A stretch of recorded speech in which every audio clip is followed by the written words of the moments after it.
उत्तर प्रदेश में शिक्षक भर्ती की तैयारी कर रहे आप सभी साथियों का स्वागत करता है आपका अपना यूट्यूब चैनल द मास्टर। साथियों, मैं आपका दोस्त आलोक कौशिक। साथियों, हम लोग यूपी टेट 2026 की तैयारी कर रहे हैं जो 29 जनवरी को होने वाला है। उस तैयारी के सिलसिले में साथियों हमने CDP की तैयारी शुरू की थी, बाल विकास एवं शिक्षा शास्त्र की। पहले वाले वीडियो लेक्चर में साथियों हमने वृद्धि और विकास के बीच का अंतर समझा था। आपने अगर वो वीडियो ना देखी हो तो कृपया हमारे चैनल पर जाकर वीडियो देख लें। आज साथियों दूसरे लेक्चर में हम शुरू करते हैं विकास के आयाम क्या होते हैं, विकास के सिद्धांत क्या होते हैं, साथ ही साथ वृद्धि और विकास से संबंधित जो 20-25 सवाल आज तक आए हुए हैं यूपी टेट और बिहार टेट तमाम जगह पे, उन सबको भी हम इसी वीडियो में डिस्कस करेंगे। साथियों बिना देरी किए हुए शुरू करते हैं आज का अपना टॉपिक विकास। साथियों सबसे पहले हम विकास में पढ़ेंगे विकास के आयाम, डायमेंशंस ऑफ डेवलपमेंट, कि विकास किन किन क्षेत्रों में होता है। हम ये तो जानते हैं, हमने पिछले वीडियो में समझा ही था कि वृद्धि क्या होती है और विकास क्या होता है। अगर पिछले वाली वीडियो को हम समराइज करना चाहें तो एक लाइन उसके लिए बहुत है कि वृद्धि का मतलब कि जो बच्चा चलना सीखता है, जब बच्चा चलना सीखता है वो हुई उसकी वृद्धि।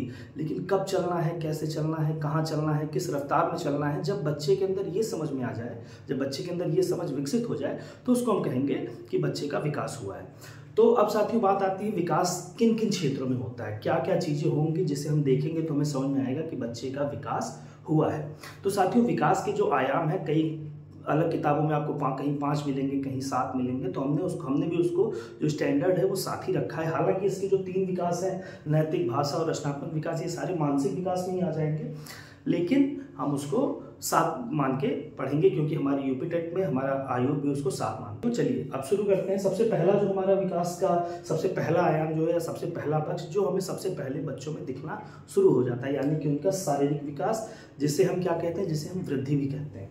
शारीरिक विकास जिसमें उनका वजन बढ़ेगा, उनकी लंबाई बढ़ेगी, उनके बाल बढ़ेंगे, उनके हाथ पैर उंगलियां उनकी बढ़ेंगी, वो अपने हाथ पैर से चलना शुरू करेंगे, हाथ को संभालना शुरू करेंगे, चीज़ों को पकड़ना शुरू कर लेंगे, खड़े होना शुरू करेंगे। पहले वो अपने शरीर को पहले वो अपना सिर संभालते हैं, फिर अपना शरीर, हाथ, ये सारी चीज़ें आती हैं जो हम छोटे बच्चे जब बड़े होते हैं तो हम ये देखते हैं कि 1.5 फुट के रहते हैं, 6 फुट के हो जाते हैं। तो ये सारी चीज़ें आपके साथियों आएंगी शारीरिक विकास में, ठीक है। ये हमने पिछली वीडियो में इसको डिस्कस भी किया था, सीधा सीधा वृद्धि है ये।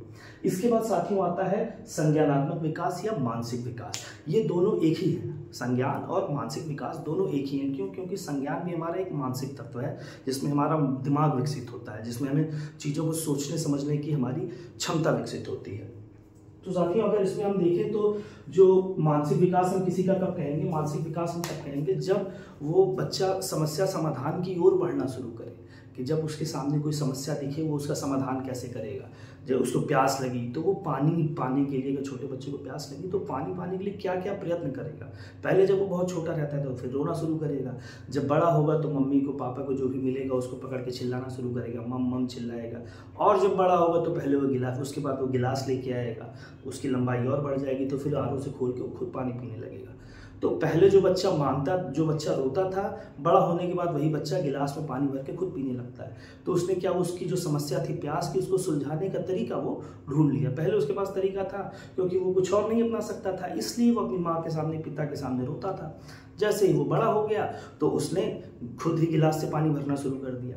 साथ ही साथ समझने की चीज, उसके जो समझने की क्षमता है कि उसको ठंडी लग रही है, उसको गर्मी लग रही है, पहले कुछ भी होता था उसका एक रिएक्शन रोने का।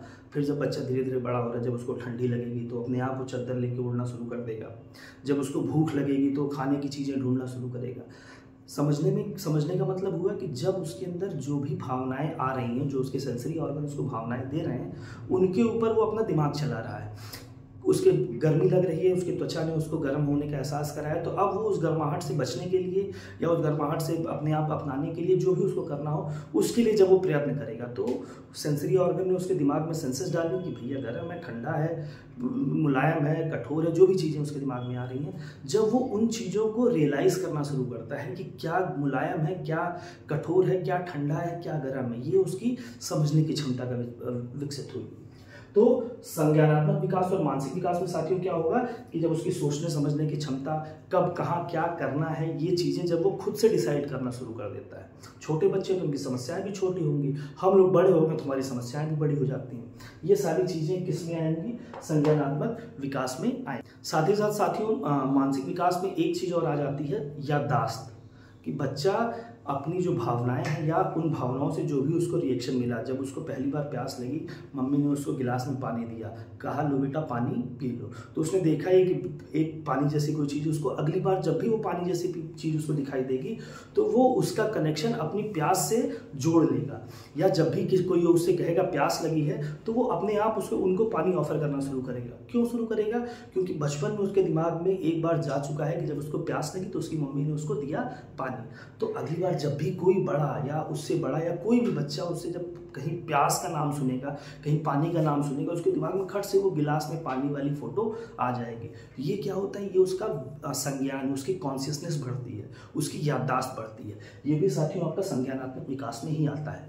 और साथियों एक जो इम्पोर्टेंट बात है कि संज्ञानात्मक विकास में एक मनोवैज्ञानिक है जीन पियाजे, आगे चल के हम इनको भी पढ़ेंगे।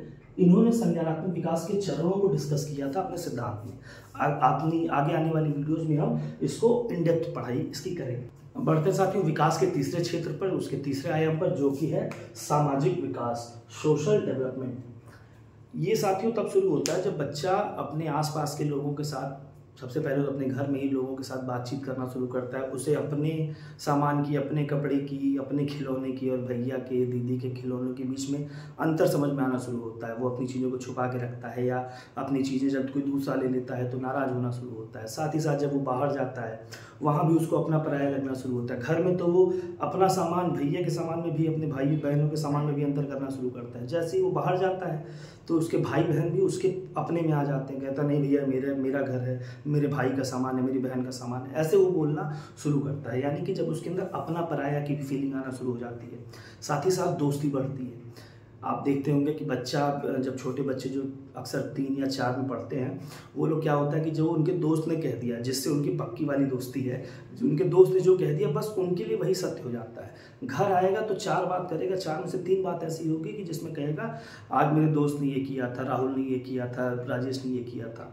तो ये डेवलपमेंट होता है मित्रता का, कि जब उनका दोस्त उनके जिनके साथ वो दिन के 4 घंटे 5 घंटे बिता रहे हैं, वो उनके जीवन पे प्रभाव डालना शुरू करते हैं अपनी बातों से, अपने एक्शन से। बच्चा उनसे भी देख के सीखने की कोशिश करता है। साथ ही साथ जब वो परिवार में जब वो अपने पड़ोसियों के साथ जाता है, कॉलोनी के बच्चों के साथ खेलना शुरू करता है, तो उनके साथ भी उसके इंटरेक्शन होने लगते हैं। अभी वो अपने घर में ही अपने भाई और बहन के बीच में चीज़ों को फ़र्क करना शुरू करता है। जब बाहर जाता है तो वो अपने दोस्तों के साथ की, उनके 4-5 दोस्त होंगे, चारों की अलग अलग आइडेंटिटी होंगी, अलग अलग आदतें होंगी। वो चीज़ें भी उसको समझ में आना शुरू होती हैं कि ये करूँगा तो वो वाला दोस्त नाराज़ हो जाएगा, अगर मैं यहाँ चला जाऊँगा तो वो वाला दोस्त नाराज़ हो जाएगा। ऐसी सारी फीलिंग बच्चों के अंदर आती है। ये सारी चीज़ें साथियों उसकी होती है सामाजिक विकास में। साथ ही साथ साथियों सामाजिक विकास जो आपका निर्भर करता है वो होता है वातावरण पर।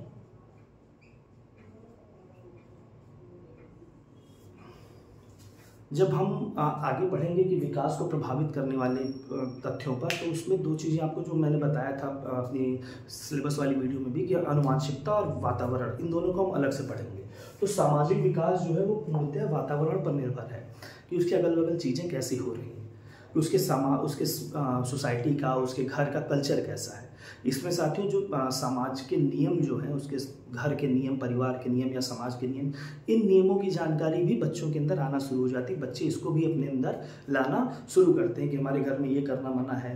जैसे होता है ना कि शनिवार को मंगलवार को नॉनवेज नहीं खाएंगे, या संडे को पिक्चर देखने जाएंगे, ये सारी चीज़ें। तो ये सारी चीज़ें बच्चों के दिमाग में आना शुरू हो जाती हैं। वो बाहर भी जाएगा तब भी कहेगा भैया आज मंगलवार है, आज ये काम नहीं करेंगे हम, आज बृहस्पतिवार है, आज ये काम नहीं करेंगे हम। चीज़ें जो अलग अलग नियम घर के होते हैं, कुछ लोग, वो सारे नियम जो होंगे वो बच्चा सीखना शुरू।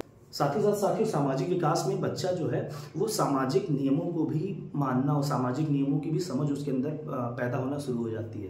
कि जैसे कुछ लोगों के घर में नियम होता है कि मंगलवार को रोज सुंदरकांड पढ़ा जाएगा, तो बच्चा भी जहाँ भी जाएगा लोगों से बताएगा भी, पूछेगा भी कि भैया तुम्हारे यहाँ भी मंगलवार को सुंदरकांड होती कि सिर्फ हमारे यहाँ होती। ये सारी बातें वो करना शुरू करता है, उसका लोगों से इंटरेक्शन बढ़ता जाता है, तो उसके जो सामाजिक नियम होते हैं वो पुख्ता होना शुरू हो जाते हैं।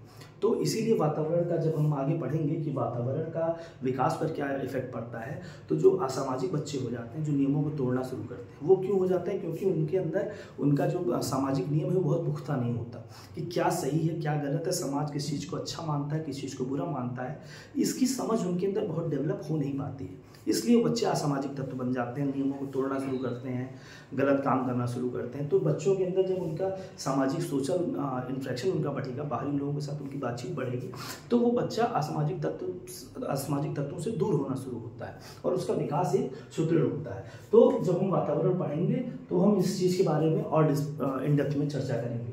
अब साथियों, चौथा है आपका भावनात्मक विकास। भावनात्मक विकास यानी कि इमोशनल डेवलपमेंट।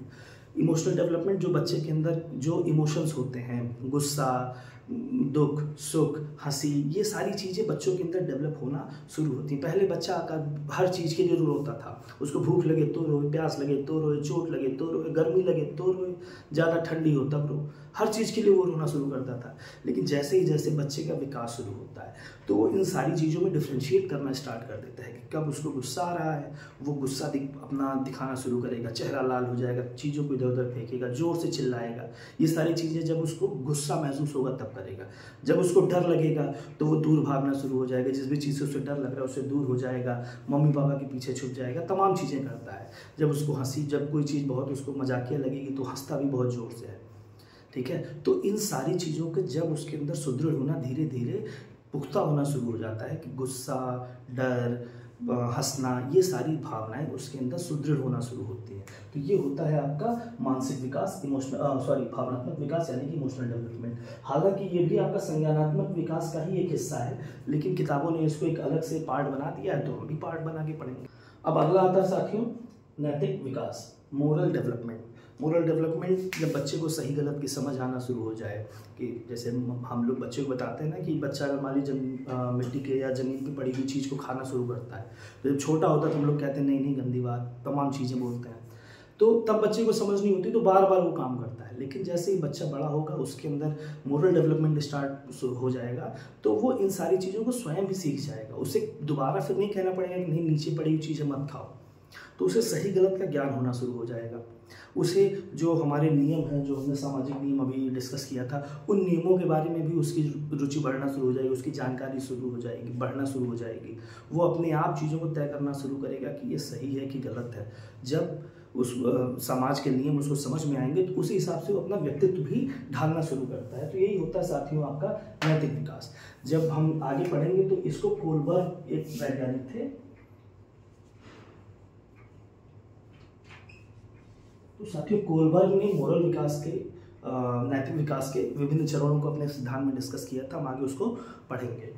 अब अगला आता है साथियों भाषा विकास। भाषा विकास यानी कि बच्चा बोलना शुरू कर जाता है।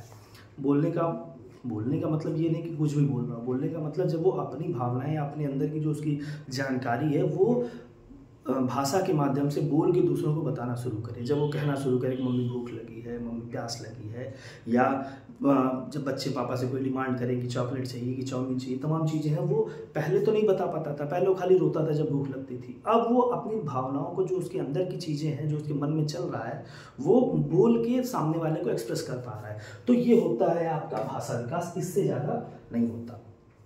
चलिए अब आखिरी है साथियों रचनात्मक विकास। रचनात्मक विकास यानी कि क्रिएटिव डेवलपमेंट। क्रिएटिव डेवलपमेंट यानी कि बच्चे जब कॉपी पेन लेके पाके उसमें आर्ट बनाना शुरू करें या तरह तरह की डिज़ाइन बनाना शुरू करें, उनको कलर की समझ आना शुरू हो जाए। जब वो ये कहें कि नहीं इस रंग का, जब कुछ भी पेंट करना हो तो कहें नहीं इसको इस रंग, घर बना के आपने दिया कि इसको लाल रंग से पेंट करें, इसको हरे रंग से पेंट करें, ये सारी चीज़ें जब बच्चों के अंदर आना शुरू हो जाती हैं। साथ ही साथ जब वो कहानी जब उनको बताई जाए तो उस कहानी का अपने हिसाब से, कभी कभी होता है कि अपने हिसाब से वो उसका अंत करना चाहते हैं कि ऐसा हो जाए, या उससे तरह तरह के सवाल पूछना शुरू करते हैं कि क्यों आखिर ऐसा नहीं हुआ। जब राजा रानी की कोई कहानी बताई तो अक्सर बच्चा कहता है कि क्यों राजा ने ऐसा नहीं किया। ये सारी चीज़ें उसके रचनात्मक विकास के अंदर आती हैं। रचनात्मक विकास भाषा विकास की अगली सीढ़ी भी होता है। तो साथियों इसी तरीके से हमारा विकास के आयाम इतना ही है। आपको मैंने सिर्फ इतना बोलने की भी जरूरत नहीं थी। ये सारी चीज़ें, ये सिर्फ आपको नाम उनके याद करने हैं। वो क्या है, कैसे हैं, क्या होता है, ये बहुत रेयरली पूछा जाता है। मतलब पिछले 3-4 साल से तो नहीं पूछा गया, सिर्फ जो सवाल आज तक आए हैं वो सिर्फ इन्हीं नामों पर आए हैं कि विकास के क्षेत्र में विकास के आयाम, इनमें से कौन सा विकास का आयाम नहीं है। 4 ऑप्शन दे देगा, उसमें से कोई एक ऑप्शन है जिसमें इन 7 में से होगा, वो आपका सही आंसर हो जाएगा। सिर्फ फैक्चुअल क्वेश्चन आएगा, वो भी नाम से आएगा, न इसमें आपका एनालिटिकल क्वेश्चन देगा, ना कोई सेंटेंस दे के आपको पूछेगा कि ये किसके अंतर्गत आएगा, नहीं, सिर्फ आपसे विकास के आयाम पूछेगा, इन 7 में से कोई एक ऑप्शन में रहेगा, आपको वो ऑप्शन लगा देना है। अब साथियों हम बढ़ते हैं अपने अगले पार्ट की तरफ, जिसमें हम पढ़ेंगे विकास के सिद्धांत। कुल 11 सिद्धांत होते हैं, आइए हम उन सिद्धांतों को डिस्कस करते हैं। चलिए साथियों, तो अब हम शुरू करते हैं विकास के सिद्धांतों को समझना। साथियों विकास के सिद्धांत अलग अलग हैं, कहीं कहीं आपको 6 मिलेंगे, कहीं 7 मिलेंगे, कहीं 11 मिलेंगे। तो हमें जितने भी सिद्धांत आज तक कहीं किसी न किसी परीक्षा में पूछे गए हैं या जनरली जितनी किताबें हैं सब में दिए हुए हैं, उसके आधार पर हम सिर्फ विकास के 11 सिद्धांत हम पढ़ेंगे। इसमें से भी मैं अभी वीडियो के अंत में आपको बता दूंगा कि कौन कौन से सिद्धांत जरूरी हैं जो हमारे एग्जाम में आज तक आए हुए हैं। बस आपको 11 में इसलिए बता रहा हूँ ताकि एक बार आपकी आंखों के सामने से गुजरा रहे। एग्जाम में अगर गलती से आयोग ने बेवकूफ़ पूछ लिया या आपको बेवकूफ़ बनाने के चक्कर में कोई और चीज़ पूछ ली तो आप उसको बता लीजिए। चलिए तो शुरू करते हैं। सबसे पहला जो है साथियों हमारा, वो विकास का सिद्धांत ये बताता है कि विकास एक आजीवन प्रक्रिया है, आजीवन चलने वाली प्रक्रिया है, जो हमेशा सतत हमारे जीवन के आखिरी पड़ाव तक हमारा विकास होता रहता है। हाँ ये है कि अलग अलग हमारे जीवन के अलग अलग अवस्थाओं में हमारा जो विकास का क्षेत्र है, जो डायमेंशन है वो बदल जाता है। जैसे शैशव अवस्था में जो इन्फेंसी होती है उसमें बच्चों का शारीरिक विकास होता है, सिर्फ मानसिक विकास, बौद्धिक विकास उतना नहीं होता। रफ्तार जो थोड़ी बहुत उनको समझ आती है बहुत माइन्यूट से होती है, उसको गिना नहीं जाता है। तो विकास जो हमारा है वो एक आजीवन प्रक्रिया है, यानी कि लाइफ लॉन्ग चलती है। शैशव अवस्था में हमारा शारीरिक विकास होता है, उसके बाद फिर हमारी जब किशोरावस्था आएगी तो उससे हमारा भावनात्मक विकास होता है, हमारा सामाजिक विकास होता है, और जैसे जैसे हम एडल्टहुड में आना शुरू होते हैं तो हमारा बौद्धिक विकास अपने चरम पर होना शुरू हो जाता है कि हमें चीज़ों की समझ आना शुरू हो जाती है, हम समस्या को समाधान करने में सफल होना शुरू हो जाते हैं। तमाम चीज़ें होती हैं अलग अलग क्षेत्र में, अलग अलग क्षेत्र कह रहा हूँ मैं, अलग अलग स्तर पर, अलग अलग हमारे जीवन के अलग अलग पड़ावों पर हमारा विकास अलग अलग तरीके से होता है। इसके बाद साथियों आता है विकास की गति। विकास की गति साथियों अलग अलग होती है। आप जैसे देखेंगे कुछ बच्चे 12 महीने में चलना शुरू हो जाते हैं, कुछ बच्चे 1.5 साल में चलना शुरू करते हैं, कुछ बच्चे बचपन जब 1-1.5 साल के होते हैं या 2 साल के होते हैं तभी उनका शब्द भंडार बढ़ना शुरू हो जाता है, कुछ बच्चे 3 साल 4 साल तक भी ढंग से शब्द नहीं बोल पाते हैं। तो अलग अलग बच्चों की अलग अलग विकास की गति होती है। गति यूनिफॉर्म नहीं होती, सिर्फ विकास यूनिफॉर्म होता है। गति हर इंडिविजुअल की अपनी गति सीखने की हो, यही बस कहता है विकास की गति। अब तीसरा है साथियों कि विकास क्रमबद्ध होता है। तो विकास हमेशा एक सीढ़ी के तरीके से होता है। जैसे बच्चा सबसे पहले अपना सिर संभालना सीखेगा, फिर वो अपना शरीर संभालना सीखता है, फिर वो हाथ संभालना सीखता है, फिर वो हाथ से पकड़ बनाना शुरू करता है, उसके बाद वो रेंगना शुरू करता है, फिर पहले वो घुटने के बल चलेगा, फिर पैर से चलेगा। तो इसी तरीके से हर क्षेत्र में विकास हमेशा सीक्वेंशियल होगा। जब हम भाषा का विकास होगा तो पहले बच्चा आवाज़ें निकालना सीखेगा, फिर वो बच्चा उन शब्द बोलना शुरू करेगा, फिर उनसे वो वाक्य बनाना शुरू करेगा। तो विकास हमेशा सीढ़ी दर सीढ़ी होता है, एक के बाद दूसरा आता है। इसकी क्रम हमेशा एक होगा, हर बच्चे में क्रम एक होगा। हर बच्चा पहले वो रेंगना सीखेगा, उसके बाद ही वो चलना सीखेगा। अब अगला जो है साथियों वो है विकास सर से पैर की ओर होता है। विकास का जो दिशा होती है वो पहले बच्चे का सिर डेवलप होता है, पहले बच्चा अपना सिर संभालता है, उसका मस्तिष्क डेवलप होता है, चीज़ों को पहचानना शुरू करता है, समझना शुरू करता है, लोगों को पहचानना शुरू करेगा, माँ को पहचानेगा, पिता को पहचानेगा, फिर बाकी लोगों को पहचानना शुरू करेगा, उसके बाद वो बाहरी लोगों को पहचानना शुरू करता है। इसी तरीके से जब उसके शरीर का डेवलपमेंट होता है तो पहले वो अपना सिर संभालेगा, फिर वो अपना शरीर संभालेगा, धड़ संभालेगा अपना, उसके फिर हाथ संभालेगा, फिर अंत में जाके वो अपने पैरों को संभालना शुरू करता है, यानी कि चलना शुरू करता है। तो यही बताता है हमको विकास का चौथा सिद्धांत कि विकास सर से पैर की ओर होता है। इसको साथियों इंग्लिश में हम केफालोपॉडियल प्रिंसिपल भी कहते हैं। अब साथियों हम बढ़ते हैं अगले पे। अगला हमारा है 5वां कि विकास भीतर से बाहर होता है, यानी कि प्रॉक्सिमल डिस्टल होता है। विकास साथियों विकास जो हमेशा जब अपने आस पड़ोस में छोटे बच्चों को जब देखेंगे बढ़ते हुए तो सबसे पहले वो अपना हाथ हिलाना शुरू करते हैं, चीज़ों को पकड़ नहीं पाते हैं, वो चीज़ें उनके मुट्ठी नहीं बांध पाएंगे या पेन नहीं पकड़ पाएंगे। पहले वो अपना हाथ हिलाना शुरू करेंगे, उसके बाद वो अपनी उंगलियों को हिलाना शुरू करते हैं। फिर अंत में जाके जब वो हाथ और उंगलियों पर उनका कंट्रोल हो जाता है, तब वो पेन को या पकड़ना सही से शुरू कर पाते हैं। वही हमारा सिद्धांत बताता है कि विकास जो है हमेशा भीतर से बाहर ही होगा। साथियों, उसी तरह से जब बच्चा पहले चलना शुरू करता है तो पहले वो घुटने के बल चलता है, क्योंकि पहले वो घुटना संभालेगा, अपना घुटने के हिसाब से अपने शरीर को बैलेंस करेगा। उसके बाद वो खड़ा होकर पंजे और उंगलियों पे चलना शुरू करता है। तो ये हमारा क्या बताता है कि विकास हमेशा अंदर से बाहर की ओर होता है। इंग्लिश में भी जो इसका नाम है प्रॉक्सिमल डिस्टल प्रिंसिपल, प्रॉक्सिमल यानी कि प्रॉक्सिमिटी और डिस्टल यानी कि डिस्टेंस। ठीक है, तो पहले वो प्रॉक्सिमिटी अपने नज़दीक वाली चीज़ों को, जो उसके अंदर की तरफ की चीज़ें हैं, उनको पहले संभालेगा। उसके बाद डिस्टल यानी कि डिस्टेंस वाली चीज़ों को संभालेगा।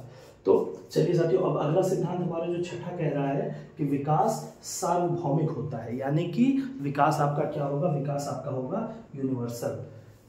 इन दोनों में आप अंदर समझिएगा। एक ये है विकास की गति अलग अलग होती है, ये विकास को बताती है कि विकास क्या होगा, सब्जेक्टिव होगा, हर आदमी का अपना अपना होगा, गति उसकी अपनी अपनी होगी। और वहीं जो छठा है वो विकास को एक और एक प्रॉपर्टी उसको दे देता है ऑब्जेक्टिविटी की, यानी कि विकास यूनिवर्सल होगा, सबका विकास होगा। उसकी गति अलग हो सकती है, उसका परिमाण उसका अलग हो सकता है, उसकी स्ट्रेंथ अलग हो सकती है, लेकिन होगा विकास सबका। सारे बच्चे कभी न कभी बोलना सीख जाएंगे, कुछ बच्चे बहुत जल्दी बोलना शुरू कर देंगे, कुछ बच्चे देर से बोलना शुरू करेंगे, कुछ बच्चों की फ्लुएंसी अच्छी होगी, कुछ बच्चों की फ्लुएंसी अच्छी नहीं होगी।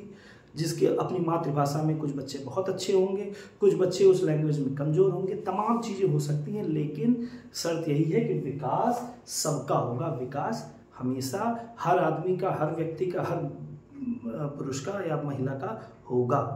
ठीक है, तो विकास के 6 नियम जो हैं, जो अभी 6 हैं, इसके बाद 5 और हैं। छठा के पहला क्या है, विकास आजीवन प्रक्रिया है, हमेशा चलेगी। दूसरा है विकास की गति अलग अलग होगी, यानी कि हर बच्चा अपनी अलग गति से सीखेगा। तीसरा आपका बताता है कि विकास क्रमबद्ध होता है, यानी कि विकास हमेशा एक एक स्टेप होगा, पहले कोई भी स्टेप उसमें गैप करके स्किप करके आगे नहीं बढ़ेगा। तीसरा आपका कहता है कि विकास सर से पैर की ओर होता है, पहले बच्चा अपना धड़ संभालेगा, फिर अपना शरीर संभालेगा, फिर अपना पैर संभालेगा। पांचवा प्रिंसिपल आपसे कहता है विकास भीतर से बाहर की ओर होता है, यानी कि बच्चा पहले अपने हाथ को संभालेगा, फिर उंगलियों को संभालेगा, फिर हाथ और उंगलियों को मिला के अपनी पकड़ मजबूत करेगा। छठा आपका कहता है कि विकास सार्वभौमिक होता है, यानी कि हर बच्चे का विकास होगा, उनकी गति अलग अलग हो सकती है, उनका परिमाण अलग अलग हो सकता है, लेकिन विकास सबका होगा। तो ये रहे 6। अब साथियों बढ़ते हैं हम अगले जो आखिरी के 5 प्रिंसिपल हैं उसको हम पढ़ेंगे। उसके बाद हम ये बताएंगे, उसमें हम ये डिस्कस करेंगे कि पिछले पेपर में जो प्रश्न आए हुए थे उसके हिसाब से इन 11 में कौन कौन से इंपॉर्टेंट हैं जो आपको याद करने ही करने हैं।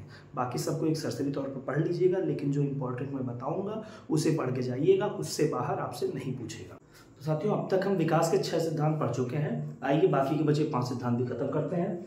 7वां सिद्धांत साथियों आपका कहता है कि विकास एक निरंतर प्रक्रिया है।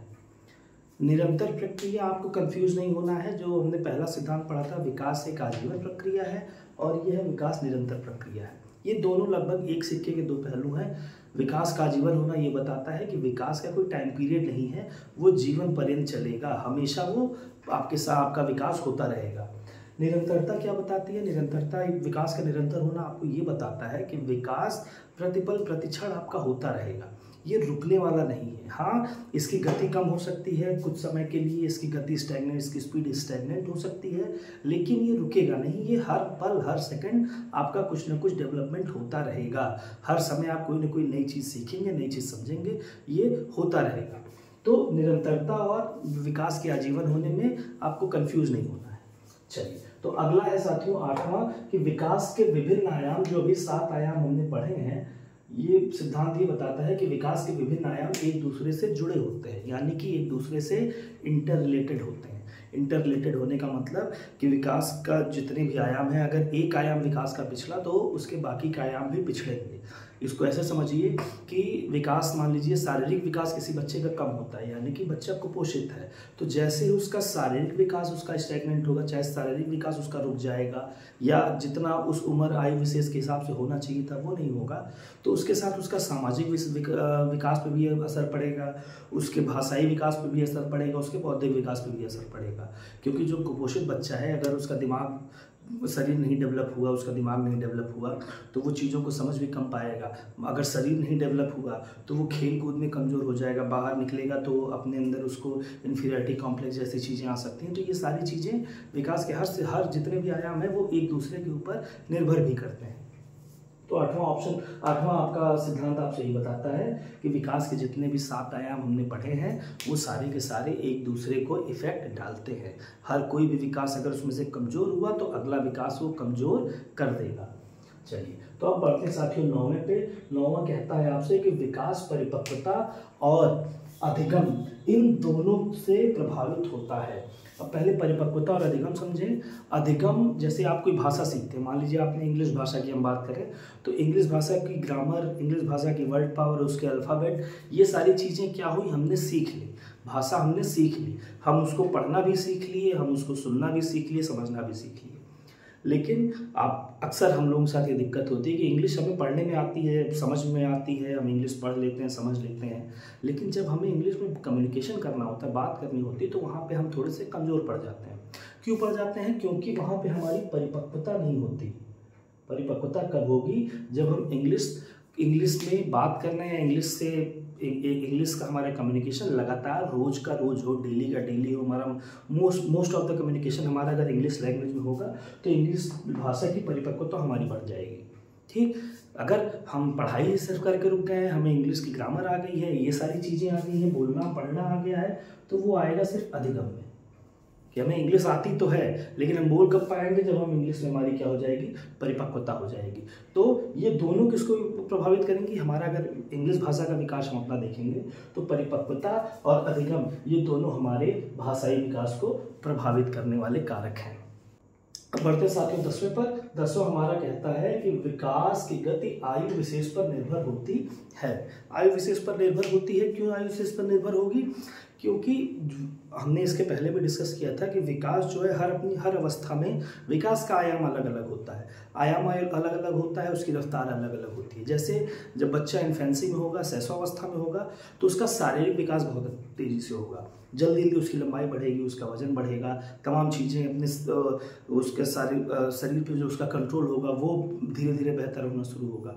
जैसे ही वो अपने एडोलेसेंस में जाएगा, यानी कि अपनी किशोरावस्था में जाएगा, तो उसकी सामाजिक विकास होगा, वो अपने दोस्तों यारों से, अपने परिवार से, बाकी लोगों से घुलना मिलना शुरू होगा, तो उसका सामाजिक विकास होगा, साथ ही साथ उसका भावनात्मक विकास होगा। हम किशोरावस्था को भी तूफान की अवस्था कहते भी हैं, क्योंकि उसमें भावनात्मक विकास हमारा बहुत जोर पे होता है। हमारी जो शारीरिक विकास की गति है वो शैशवावस्था से कम हो जाती है और भावनात्मक विकास की गति बहुत ज़्यादा बढ़ जाती है। इसके बाद जैसे ही हम अपने एडल्टहुड में बढ़ते हैं, तो जैसे हम अपने एडल्टहुड में बढ़ेंगे तो हमारा जो शारीरिक विकास है वो मोर और लेस वो रुक जाता है। वो जितना हमें लंबाई अपनी लेनी होती है, वो 18 से 20 साल की उम्र तक हम अपनी लंबाई पा जाते हैं। तो हमारा शारीरिक विकास स्टैग्नेंट हो जाता है, भावनात्मक विकास भी लगभग स्टैग्नेंट हो जाता है, लेकिन हमारा जो बौद्धिक विकास है, संज्ञानात्मक विकास है, वो हमारे एडल्टहुड में बहुत तेज होता है। हमारी बुद्धि बहुत तेज बढ़ती है, हम नई चीज़ों को नए दृष्टिकोण से देखना शुरू कर देते हैं, हमारी समस्या समाधान की एबिलिटी बहुत बढ़िया से बढ़ जाती है। ये सारी चीज़ें क्या होती हैं कि हमारा जो विकास है उसकी गति उस विकास की अलग अलग अवस्थाओं पर निर्भर करती है, यानी कि हर आयु में विकास की गति अलग अलग होगी, उसका क्षेत्र भी अलग होगा, साथ ही साथ उसकी गति भी अलग होगी। अब हमारा जो आखिरी सिद्धांत है साथियों, 11वां सिद्धांत, वो कहता है कि विकास व्यक्तिगत भिन्नताओं पर, व्यक्तिगत भिन्नताएं यानी कि पर्सनालिटी पर के अनुसार अलग अलग होता है। तो जैसे बच्चे की पर्सनालिटी होगी वैसे बच्चे का विकास होगा। पर्सनालिटी ऐसा नहीं कि वो दिखता कैसा है, बोलता कैसा है, ये चीज़ें नहीं। पर्सनालिटी से यहाँ पे मतलब है कि उसका जो विकास जो हुआ था, अगर किसी एक क्षेत्र में उसका विकास ज़्यादा हुआ, जैसे मान लीजिए बच्चे का भाषाई विकास अच्छा हुआ, भाषाई विकास बाकी विकासों की तुलना में ज़्यादा हुआ, तो वो भाषा के क्षेत्र में बहुत अच्छा वो हो जाएगा। जब आप यूपी टेट पास कर लेंगे, इसके बाद जब भर्ती आएगी, सुपर टेट पास करेंगे, जब आप टीचर बनेंगे, पहली बार क्लास में जाएंगे, तो आपको लगेगा जब पढ़ाना शुरू करेंगे, जैसे दिक्कतें हम लोगों के साथ आती थी कि हम पढ़ाना शुरू करते तो 2 बच्चों को जल्दी आ जाता था, बाकी बच्चों को कम में आता था, देरी में समझ में आता था। उसके बाद जब दूसरा इंग्लिश पढ़ाना शुरू करें या कोई दूसरी भाषा शुरू करें, कुछ बच्चे बहुत जल्दी पकड़ लेते थे, बाकी बच्चे धीमे धीमे पकड़ते थे। ऐसा क्यों होता था? क्योंकि उनका भाषाई विकास, उनके अगल बगल जब उनके घर वाले बातचीत उस बच्चे से करते होंगे या बच्चा ऐसे माहौल में पढ़ा होगा जहाँ पे संप्रेषण यानी कि कम्युनिकेशन बहुत होता होगा, तो बच्चे का भाषाई विकास अच्छा हुआ। भाषाई विकास अच्छा होने से क्या हुआ कि लैंग्वेज में उसकी पकड़ अच्छी हो जाएगी, चीज़ें जल्दी समझेगा, ग्रामर के रूल जल्दी पकड़ेगा, वर्णों को मिला कर शब्द बनाना जल्दी सीखेगा, तो उसकी भाषाई समझ अच्छी हो जाएगी। जिन बच्चों की कम्युनिकेशन स्किल उतनी नहीं अच्छी थी या उनके जो वातावरण था उसमें कम्युनिकेशन का माहौल बहुत नहीं था, तो उनका भाषाई विकास उतना नहीं हो पाएगा। साथ ही साथ कुछ बच्चे ऐसे होते हैं जिनको गणित बहुत जल्दी समझ में आ जाती है, वो इंग्लिश, हिंदी, ईवीएस बाकी सब में कमज़ोर हो जाते हैं, तो उनकी क्रिएटिविटी, उनका संज्ञानात्मक डेवलपमेंट अच्छा हुआ होगा।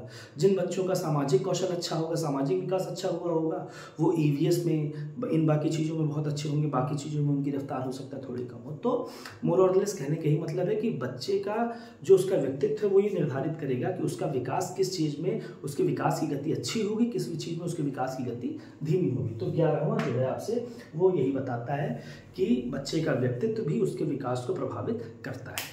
तो साथियों, इस तरीके से हमने अपने 11 को पढ़ लिया कि जो हमारे विकास के 11 सिद्धांत हैं। अब हम चलते हैं साथियों, मैं आपको ये बता दूं कि 5 और 6 सिद्धांत ऐसे हैं, 5 से 6 जो आपके क्वेश्चंस में, जो आपके पेपर्स में लगातार पूछे गए हैं। तो उन 5-6 को आप इंपॉर्टेंट समझिए, उन 5-6 को तो जरूर याद कर लीजिए, जरूर समझ लीजिए, बाकी आपकी आँख के सामने से गुजरे हों इतना बहुत है एग्जाम के। साथियों, हमने विकास के 11 सिद्धांत को पढ़ लिया, उनके नाम जान लिए, वो किस चीज़ से संबंधित है इसको भी मोटा मोटी हमने देख लिया, इससे ज़्यादा डीप में पढ़ना नहीं है। अब साथियों हम देखते हैं जो इम्पोर्टेंट है, जो पिछले आज तक के यूपी टेट के पेपर में या अलग अलग जो सी टेट है, बिहार टेट है, इन सब के पेपर में जो भी क्वेश्चन आए हैं विकास के सिद्धांत और विकास के आयाम से, उसके हिसाब से जो सबसे इम्पोर्टेंट है, जो 5-6 आपको पढ़ने ही पढ़ने, जो आपको याद होने चाहिए, कि आपके 80% चांसेस हैं कि क्वेश्चन इसी में से आएंगे।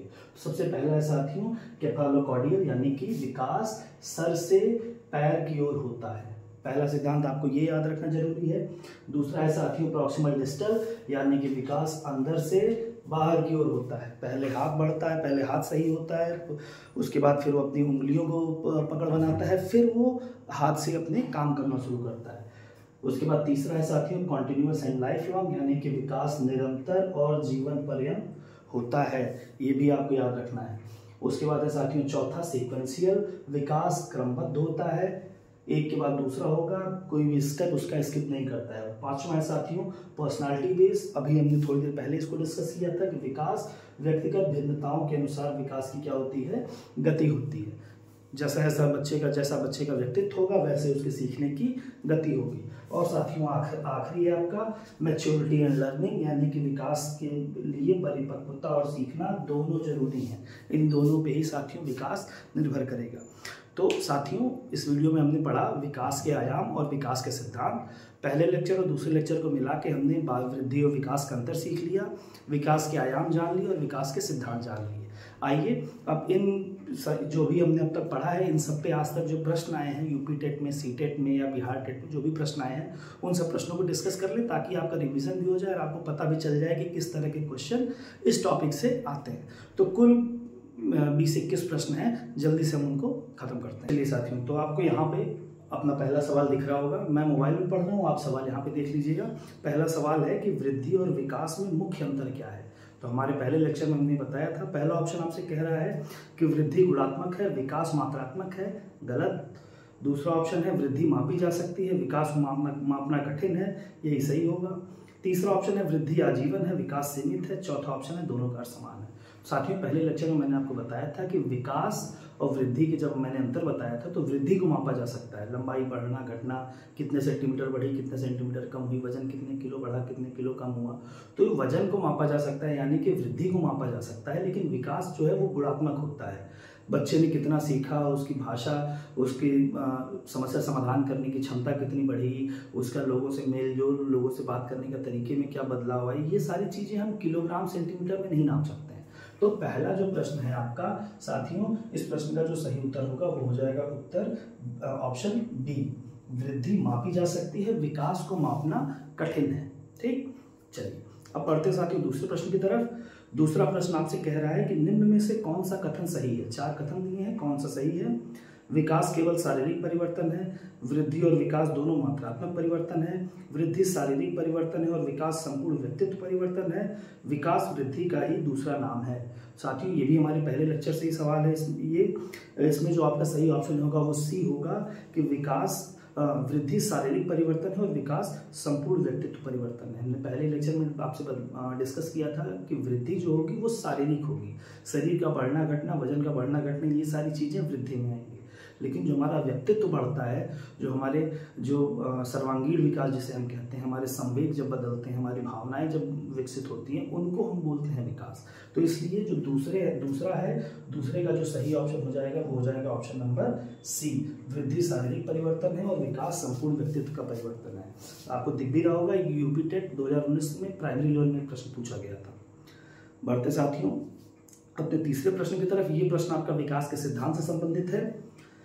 इसमें पूछा है कि विकास का नियम सिर से पांव की ओर होता है, इसे क्या कहते हैं? मैंने आपको बताया भी था, ये रीट में पूछा गया था 2016 में लेवल 1 में। विकास के सिद्धांत जो सिर से पांव की ओर होता है, इसको हम साथियों कहते हैं केफालोकॉर्डल। मैंने लिखा भी हुआ था, आप उसको जरूर कहीं कॉपी में अपने नोट कर लीजिएगा। तीसरे का जो सही उत्तर हो जाएगा वो हो जाएगा option number B, cephalochordal. Proximal distal अंदर से बाहर की ओर होता है, सीक्वेंशियल विकास क्रमबद्ध होता है। चौथा ऑप्शन जो कॉन्टिन्यूअस है, विकास निरंतर होता है। ठीक, ये चारों मैंने जो भी सिद्धांत बताए थे उसके आगे मैंने लिखा भी था, एक बार वीडियो पॉज करके उसको कॉपी में नोट कर लीजिएगा, स्क्रीनशॉट ले लीजिएगा, जो आपको बेहतर लगे। चलते साथियों चौथे सवाल की तरफ। चौथा सवाल आपसे कह रहा है कि बच्चा हाथ पहले हिलाता है, बाद में उंगलियों का प्रयोग करता है, यह किस सिद्धांत को दर्शाता है? तो जब मैं सिद्धांत समझा रहा तो मैंने इसका एग्जाम्पल भी आपको दिया था, प्रॉक्सिमल डिस्टल, यानी कि विकास अंदर से बाहर की तरफ होता है। तो जो सही उत्तर हो जाएगा वो चौथे का हो जाएगा बी। ठीक, ये आपके सीटेट में पूछा गया था 2019 पेपर 1 में। चलिए अब बढ़ते साथियों पांचवें सवाल की तरफ। पांचवा सवाल आपसे कह रहा है कि विकास एक आजीवन प्रक्रिया है, इसका क्या तात्पर्य है? इसी वीडियो में हमने इसको पढ़ा था। पहला ऑप्शन है आपका विकास केवल किशोरावस्था तक चलता है, विकास वृद्धावस्था में रुक जाता है, विकास जन्म से मृत्यु तक चलता है, विकास केवल बचपन तक सीमित है। साथियों हमने आपसे पहले ही बताया था कि विकास जीवन पर्यंत प्रक्रिया है। तो पांचवें का जो सही उत्तर है विकास जन्म से मृत्यु तक चलता है, इसका सी ऑप्शन सही हो जाएगा। ये यूपी टेट 2017 के प्राइमरी लेवल में पूछा गया था। चलिए अब चलते हैं साथियों छठे सवाल की तरफ। हर बच्चा अपनी गति से विकसित होता है, यह किस सिद्धांत को दर्शाता है? ठीक है, ये भी अभी मैंने थोड़ी देर पहले आपसे डिस्कस किया था। पहला ऑप्शन जो है आपका वही इसमें सही है कि व्यक्तिगत भिन्नता के आधार पर, यानी कि इंडिविजुअल डिफरेंस पर्सनालिटी बेस्ड। तो आपका जो छठा है, छठे का जो आपका सही उत्तर हो जाएगा वो हो जाएगा ऑप्शन नंबर ए। ठीक है, अभी मैंने डिस्कस किया था कि व्यक्तिगत भिन्नता के आधार पर गति निर्धारित होती है। चलिए अब बढ़ते साथियों विकास के आयाम पे ये सवाल है। 7वां सवाल आपसे पूछ रहा है कि भावनात्मक विकास का उदाहरण है। भावनात्मक विकास का उदाहरण अभी मैंने डिस्कस भी किया था। भावनाएं यानी कि डर, गुस्सा, हंसना, रोना, ये सारी चीज़ें जब होती हैं तो बच्चे का भावनात्मक विकास होता है। तो आपका तीसरे का जो सही ऑप्शन हो जाएगा वो हो जाएगा, सॉरी 7वीं का जो सही ऑप्शन है वो होगा ऑप्शन नंबर सी। जो पहला ऑप्शन है इसमें लंबाई व वजन बढ़ना, ये वृद्धि में आएगा। मित्र बनाना, ये सामाजिक विकास है। डर, गुस्सा, सहानुभूति आपका भावनात्मक विकास है। भाषा बोलना सीखना, ये भाषात्मक विकास है। ये भी मैंने डिस्कस किया था इसी वीडियो में। चलिए अब बढ़ते साथियों 8वें सवाल की तरफ। नैतिक विकास किससे संबंधित है? ये भी विकास के आयाम से संबंधित है। मैंने बताया था आपको, शारीरिक परिवर्तन से सही गलत का ज्ञान, रचनात्मक सोच, भाषा बोलना। तो शारीरिक परिवर्तन आपका वृद्धि से संबंधित होगा। बी ऑप्शन आपका सही है, नैतिक यानी कि सही गलत का ज्ञान, अच्छे बुरे का ज्ञान, यही नैतिक परिवर्तन होगा। तो 8वें का सही उत्तर हो जाएगा साथियों ऑप्शन नंबर बी, सही गलत का ज्ञान। जो आपका रचनात्मक सोच है ये आपकी क्रिएटिव रचनात्मक विकास से हो जाएगा। भाषा बोलना यानी कि भाषात्मक विकास। चलिए तो बढ़ते साथियों 9वें सवाल की तरफ। 9वां सवाल आपसे कह रहा है कि बच्चा अपने समाज के नियमों को सीखता है और दूसरों के साथ मेल जोल करना सीखता है, यह किस विकास से संबंधित है? तो सामाजिक विकास से संबंधित है, हमने आज ही डिस्कस किया है। 9वें का जो सही ऑप्शन हो जाएगा वो हो जाएगा ऑप्शन नंबर बी। संज्ञानात्मक विकास यानी कि समस्या समाधान, बुद्धि बढ़ती है। भावनात्मक विकास, भावनाएं बढ़ती हैं, डर, गुस्सा, हंसना, रोना, ये सारी चीज़ें। शारीरिक विकास यानी कि शरीर बढ़ता है। ये भी यूपी टेट का सवाल है।